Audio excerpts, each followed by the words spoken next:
오늘은 종려주일로 예수님께서 십자가를 지시기 위해서 예루살렘으로 들어오시는 날입니다.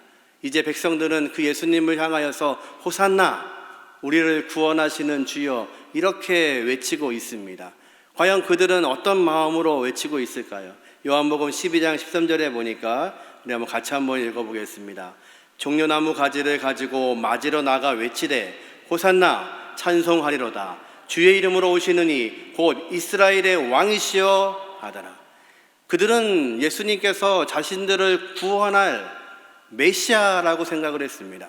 그런데 그 구원은 하나님이 자신의 아들을 이 땅에 보내시면서 말씀하신 그 구원과는 다릅니다. 하나님은 저와 여러분을 구원하시기 위해서, 인류를 구원하시기 위해서 자신의 아들을 지금 이 땅에 보내십니다. 그 주님은 이제 십자가를 지시기 위해서 예루살렘 성으로 입성하고 계시는 겁니다. 그런데 많은 군중들은 이 예수님이 지금 정치적으로 어려움을 당하고 있고, 그리고 로마의 압제를 당하고 있는 이스라엘 백성을 구원할 정치적인 왕이라고 생각했습니다. 그들은 지금 헐벗고 굶주리고 착취를 당하고 있습니다. 예수님이 행하시는 것을 보았더니 어린아이의 도시락 하나를 가지고도 5,000명을 넉넉히 먹이시고 7,000명을 먹이시는 주님이십니다.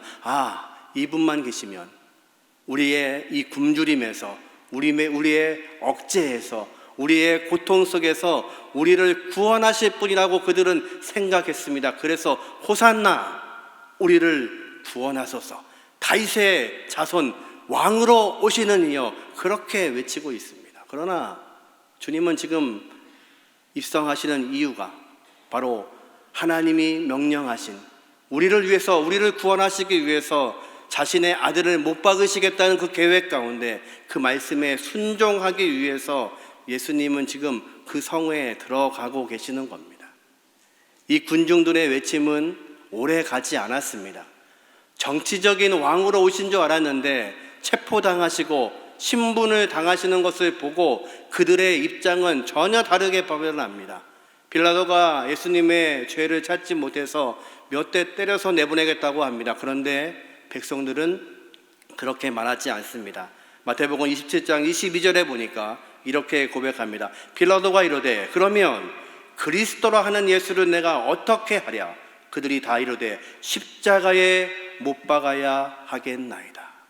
그들은 놀랍게도 그 예수님을 조금 전에 호산나, 우리를 구원하실 왕이시여, 이렇게 외치던 그들이 그 예수님을 십자가에 못 박으라고 외치고 있습니다. 십자가형은 유대인의 형벌이 아닙니다. 로마가 가지고 있는 형벌입니다.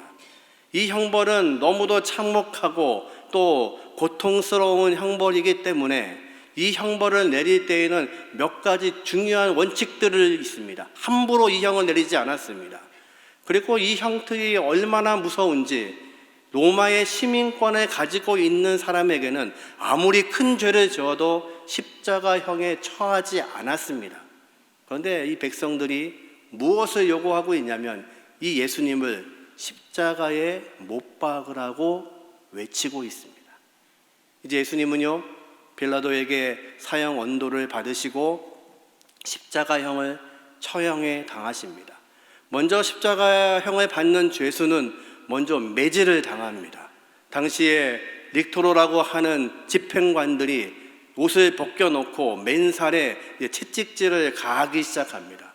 영화에서 많이 보신 것처럼 긴 채찍에 동물들의 뼈가 달려있고 쇠조각이 붙어 있습니다. 그리고 그 채찍으로 죄수를 내리치기 시작합니다. 유대인의 법에는 39대 이상의 매를 때리지 못하게 되어 있습니다. 그러나 로마의 법에는 그런 법이 없습니다. 집행관의 마음입니다. 그날의 컨디션 따라서 마음껏 죄수를 신분하며 채찍질을 가합니다. 그 채찍에 맞을 때마다 죄수는 살점이 떨어져 나가기 시작합니다. 그리고 근육이 파열되기 시작합니다. 근육 안에 있는 힘줄들이 노출되고 피투성이가 되고 맙니다. 때로 잘못 맞으면 장기가 밖으로 내어 나오기도 했습니다. 그래서 어떤 죄수는 십자가의 처형을 당하기도 전에 이 매질을 맞음으로 사망하는 죄수들도 있었습니다. 예수님은 그 채찍을 다 맞으십니다. 로마의 병정들은 예수님을 조롱하기 시작합니다. 유대인의 왕이면 면류관이 있어야지, 왕관이 있어야지. 굵은 가시로 된 관을 예수님의 머리에 씌워줍니다. 이제 예수님은 그 오랜 시간 맞은 채찍질 때문에 살갗이 떨어져 나가고, 그리고 온통 피투성이가 되어 있고, 예수님의 머리에서는 굵은 가시가 박혀서 이제 피를 흘리시기 시작합니다.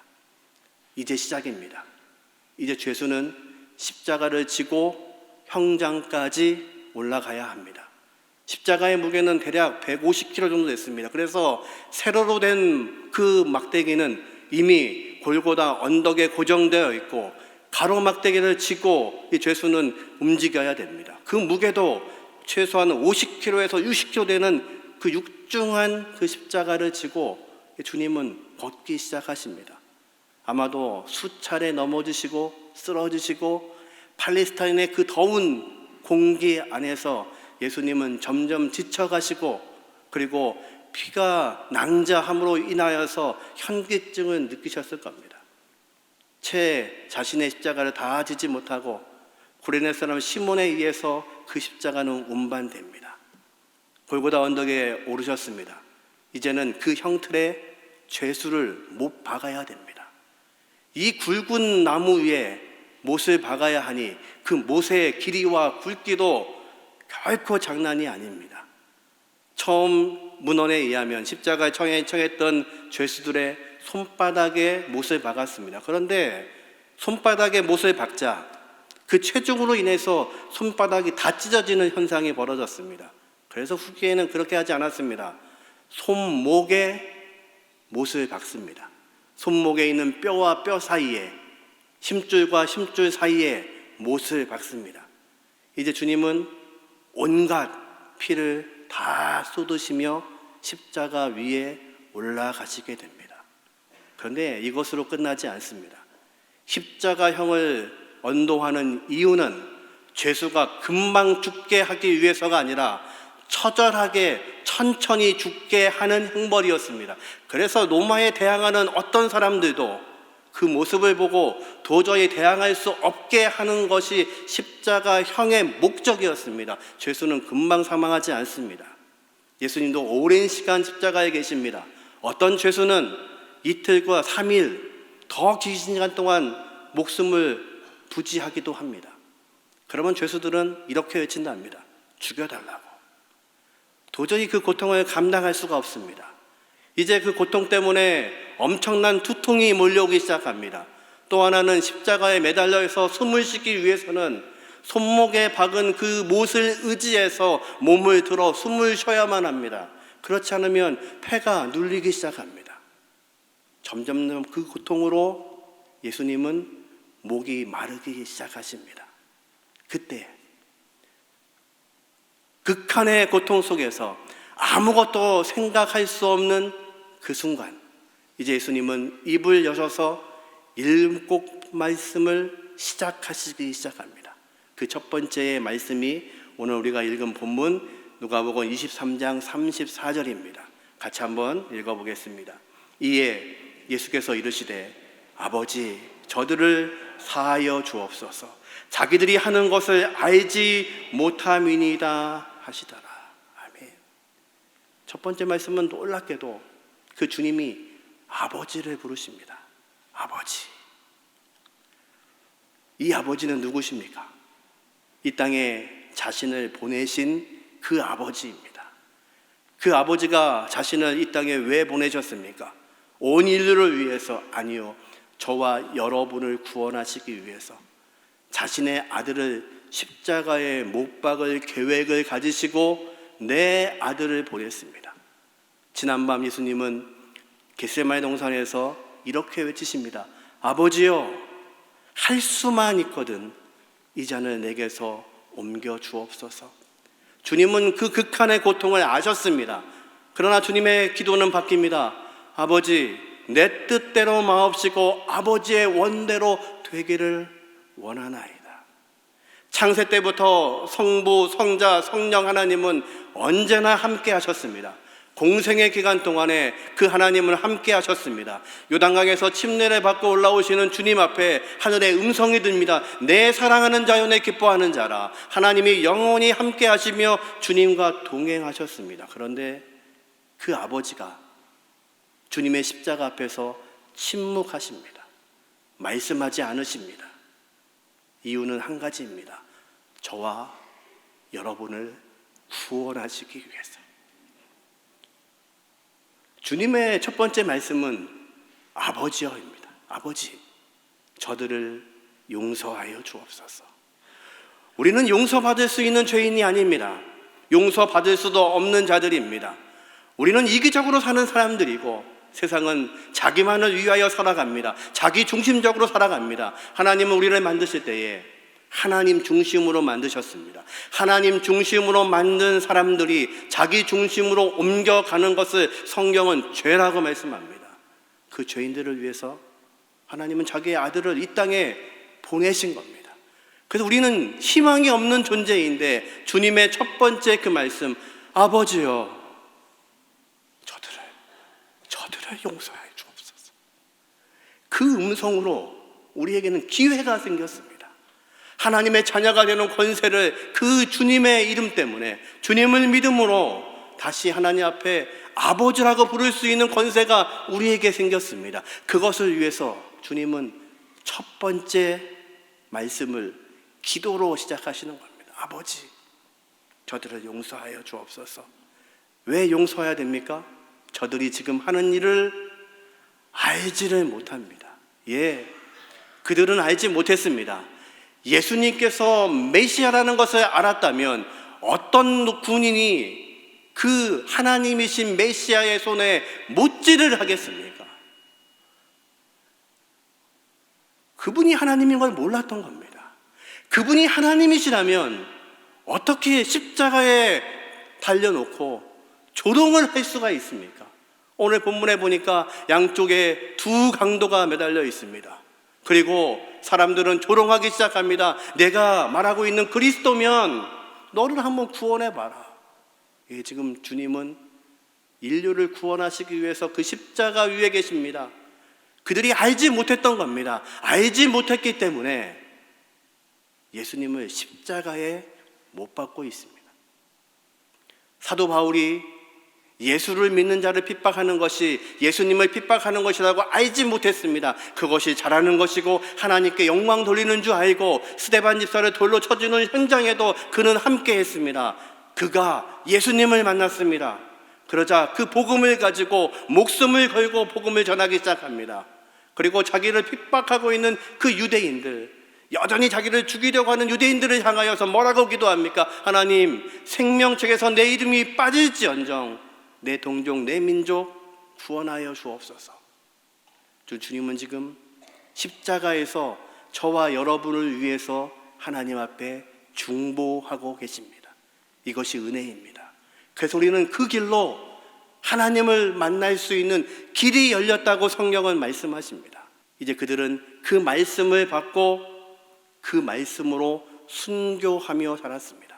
주님이 가신 그 길을 걸으며 살았습니다. 이제는 알기 때문에 그렇습니다. 주님이 오신 이유를 알았습니다. 하나님이 주님을 보내신 이유를 알았습니다. 그리고 그분이 그리스도, 우리가 기다렸던 메시아였던 것을 알았습니다. 알았기에 그렇게 행동했습니다. 그러면 저와 여러분은 어떻게 사셔야 됩니까? 저와 여러분은 그 십자가를 알고 있습니다. 십자가를 무의미도 알고 있고 내 십자가라는 것도 알고 있습니다. 그러나 아는 것과 십자가를 통과하여 사는 것은 전혀 다릅니다. 이 아침에도 우리가 알고 있는 십자가로 고개를 끄덕인다면 하나님은, 주님은 이렇게 말씀하실지 모릅니다. 정말 알고 있니? 그리고 또 한 번 말씀하실 겁니다. 아버지여, 저들을 용서하여 주옵소서. 저들이 하는 일을 알지 못합니다. 아직도 우리가 그것을 알지 못한다면 하나님과 주님과 우리는 관계가 없는 사람들입니다.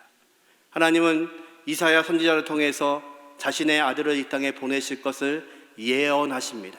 그 예언의 말씀, 우리가 너무도 잘 알고 있는 이사야서 53장 5절과 6절의 말씀을 같이 우리의 음성으로 읽겠습니다. 같이 읽습니다. 그가 찔림은 우리의 허물 때문이요 그가 상함은 우리의 죄악 때문이라. 그가 징계를 받음으로 우리는 평화를 누리고 그가 채찍에 맞음으로 우리는 나음을 받았도다. 우리는 다 양 같아서 그릇 행하여 각기 제 길로 갔거늘 여호와께서는 우리 모두의 죄악을 그에게 담당시키셨도다. 아멘. 이 말씀은요, 우리가 구원받고 은혜 받아서 기뻐하라는 말씀이 아닙니다.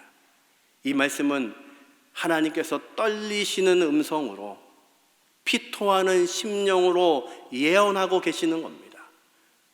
우리가 그 채찍을 맞아야 됩니다. 그런데 우리를 너무 사랑하시는 하나님께서 그렇게 하실 수 없어서 우리를 구원하시기 위해서 자신의 아들을 보내시고 대신 채찍을 맞게 하시겠다는 겁니다. 우리 다 양 같아서 내 욕심으로, 내 이성으로, 내 생각으로 살아가는 저 인류를 위해서 그들이 징계를 받아야 함에도 불구하고 하나님 우리를 너무 사랑하셔서 우리가 무엇이라고요? 우리가 뭔데 그렇게 사랑하셔서 내 아들을 보내시고 대신 내 아들이 그 질고를 대신 지게 하시겠다는 하나님의 눈물의 호소입니다. 어느 교회에서 십자가 말씀 부흥회가 열렸습니다. 첫 번째 날 그 설교자는 하나님의 허락과 예수 그리스도의 십자가, 그리고 우리의 죄악이 얼마나 무서운지에 대해서, 죄에 대해서 외치기 시작했습니다. 아무도 거기에 아멘이라고 말하지 않습니다. 무덤덤한 것처럼, 아니 나는 그런 사람이 아닌 것처럼 그렇게 말씀을 듣습니다. 두 번째 날 십자가와 사랑, 예수님이 그 십자가를 대신 지셨습니다. 우리의 질고를 대신 지셨습니다. 우리의 채찍을 대신 맞으셨습니다. 그러자 성도들이 하나씩 손수건을 꺼내서 눈물을 훔치기 시작합니다. 그때 설교자는 말합니다. 어젯밤에 당신들의 죄를 이야기할 때 울지 않았던 사람들은 오늘 울 자격이 없습니다. 여러분, 그 십자가가 나를 구원하신 은혜라고, 놀라운 은혜죠. 우리가 감당할 수 없기 때문에 우리에게 은혜로 허락하신 십자가입니다. 그러나 그것이 값이 없는 것이 아닙니다. 너무도 큰 값이기 때문에 하나님은 우리에게 은혜로 거저 허락하여 주셨습니다. 그것만을 기억한다면 우리는 십자가를 아직 통과하지 못한 사람들입니다. 우리의 죄 때문에 그렇습니다. 누가 십자가에 예수님을 못 박으셨습니까? 로마 군인입니까? 아니면 유대인들입니까? 아닙니다. 우리가 그 주님을 십자가에 못 박았습니다. 그것을 우리가 이해하지 않으면, 그것을 우리가 삶으로 경험하지 않으면 저와 여러분을 통해서 하나님은 말씀하실 수가 없습니다. 십자가의 말씀을 준비하면서 설교의 말씀을 적지 못하고, 한 말씀을 생각하고 한 줄을 기록하지 못하고 여러 번 소리 지르고 감당이 되지 않습니다. 알고 있던 십자가인데, 수백 번 설교했던 십자가인데, 성도들도 너무 잘 알고 있는 말씀일 텐데 왜 이 말씀을 하나님이 준비하라고 하셨는지 그때서야 깨달아졌습니다. 내가 그렇게 살고 있지 않으면, 십자가의 영성으로 살고 있지 않으면 아무 소용이 없습니다. 여러분에게 질문합니다. 여러분은 그 예수님의 십자가 은혜로 구원받으신 하나님의 백성이십니까? 아멘. 그것이 은혜입니다. 우리는 그것을 고백합니다. 우리 죄를 우리 주님이 용서하셨습니다. 우리는 그것을 고백합니다. 그런데 한 가지 더 제가 질문해야 됩니다. 그렇다면 여러분은 그리스도께 용서를 받으셨다면, 주님이 여러분을 용서하셨다면 여러분도 용서하고 계십니까? 그러셔야 됩니다. 그렇지 않으면 우리는 그 십자가를 그냥 아는 겁니다. 십자가를 통과한 적이 없는 겁니다. 어쩌면 여러분 주변에 용서가 되지 않는 사람이 있을 겁니다. 어쩌면 내 남편, 내 아내, 내 자녀, 우리의 가족들 중에 누군가에게 상처가 되고 아픔이 되고 고통이 되어서 도저히 용서할 수 없는 사람들이 내 주변에 있을 수 있습니다. 아무리 설명해도 내 마음을 알지 못하고 자꾸만 골이 깊어져 가고, 그리고 상처만 되고 용서하려고 생각해도 되지 않는 그런 사람이 있을 겁니다. 내 남편일 수도 있고 내 아내일 수도 있고 자녀일 수도 있습니다. 어쩌면 교회 안에서 함께 성도라고 하고 있지만 그렇게 용서가 안 되는 사람이 있을 수 있습니다. 예, 이해합니다. 그런데 왜 우리는 용서해야 될까요? 주님은 지금 십자가에서 그 모진 고통 속에서 아무것도 생각할 수 없는 그 순간에, 다른 죄수들은 죽여달라고 외치는 그 순간에 이제 입을 여셔서 7 말씀을 하시는데, 그 첫 번째는 이들을 용서하여 주옵소서. 그들이 알지 못합니다. 어쩌면 여러분이 용서 못하는 그분들이 여러분을 잘 몰라서 그럴 겁니다. 잘 알지 못해서, 여러분의 그 순수한 마음을 알지 못해서, 내 열심을 알지 못해서 그들은 그렇게 하는 줄 모릅니다. 알지 못해서 그럽니다. 그래서 주님은 그렇게 말씀하시는 겁니다. 아버지, 저들을 용서하여 주옵소서. 저들이 지금 하는 것을 알지 못합니다. 이제 우리는 그 십자가를 알고 있습니다. 주님이 용서하신 것을 알고 있습니다. 그리고 내가 용서함 받았다는 것을 알고 있습니다. 그러면 이제 용서하셔야 됩니다. 용서하지 않는 그 마음이 얼마나 힘이 드시나요? 얼마나 어려우십니까? 여러분, 우리는 지옥과 천국을 늘 경험하며 합니다. 용서하지 못하고 내 마음을 닫고 사는 것, 그것이 지옥입니다. 다른 것이 지옥이 아닙니다. 여전히 용서해야 하는 것을 알면서도 하지 못하는 마음, 그래서 내 마음속에 갇혀있는 내 모습, 그게 지옥입니다. 이 아침에 주님이 말씀하신 것처럼 예수님이 십자가를 지셨는데 우리가 질 십자가가 어디 있습니까?